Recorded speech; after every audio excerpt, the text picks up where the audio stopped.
আমার যেদিন মৃত্যু হবে সেদিনও অনেক কিছুর অভাব থাকবে। সেদিনও হয়তো আমার নিঃশ্বাসের হয়ে যাওয়া নিঃশব্দগুলো কারো কানে পৌঁছাবে না। সেদিন আমি আর কাউকে বারবার লিখবো না ভালো থেকো, কারণ আমি নিজেই তো থাকবো না।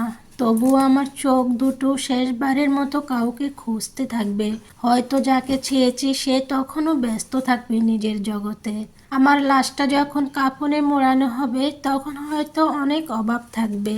কারো ভালোবাসা পাওয়ার, একবার কাঁদিয়ে জড়িয়ে ধরার, শেষবারের মতো আমি আছি শুনে শান্ত হওয়ার সেই দিন আমার নিঃশব্দে চলে যাওয়ার পথে কারো ব্যস্ত সময় আটকাবে থাকবে না। কারো মেসেঞ্জারে আর আমার নামটা জ্বলবে না। কারো স্টোরিতে এই মানুষটা ছিল বলার সময়ও থাকবে না।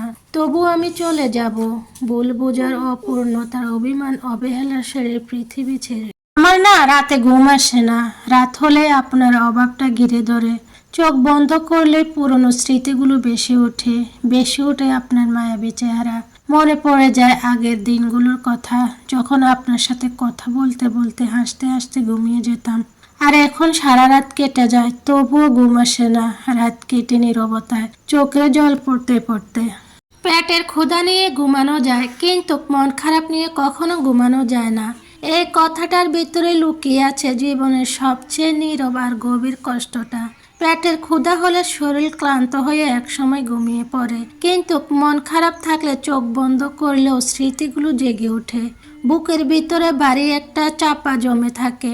রাত যত গভীর হয় ভাবনাগুলো তত বেশি শব্দ করতে থাকে।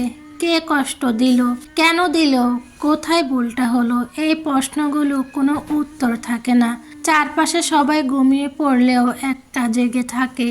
নিজেকে নিজের কাছে বুঝাতে বুঝাতে ক্লান্ত হয়ে যায়। তখন বোঝা যায় ক্ষুধা শুধু শরীরের হয় আর মন খারাপ হয় আত্মার। শরীর সাময়িকভাবে ভুলিয়ে রাখা যায়, কিন্তু মনের ব্যথা চুপচাপ বসে থেকে ধীরে ধীরে ভিতরটা খেয়ে ফেলে। তাই পেট খালি থাকলেও মানুষ ঘুমাতে পারে, কিন্তু মন ভাঙা থাকলে সে ঘুম আর আসে না। আসে শুধু দীর্ঘ নিঃশ্বাস, নিঃশব্দ কষ্ট আর ভোরের অপেক্ষা। তুমি একদিন আমায় মনে করবে, আমাকে এক নজর দেখার জন্য ছটফট করবে, আমার সাথে কথা বলার জন্য তোমার গলা শুকিয়ে যাবে। হয়তো তোমার জীবনে ভালোবাসার মানুষের অভাব হবে না, কিন্তু আমার অভাব একদিন তুমি মরিয়া হয়ে উঠবে। সেদিন সে যদি মহাবিশ্বের সমস্ত সুখ এনে দেয়, তবুও আমার অভাব পূরণ হবে না। তুমি সেদিন অনেক বেশি আফসোস করে পাগলের মতো আমায় খুঁজবে, আর তা তুমি ছাড়া আর কেউ বুঝতে পারবে না। মনে রেখো, আমার বিকল্প হাজারো পাবে, কিন্তু আমায় পাবে না।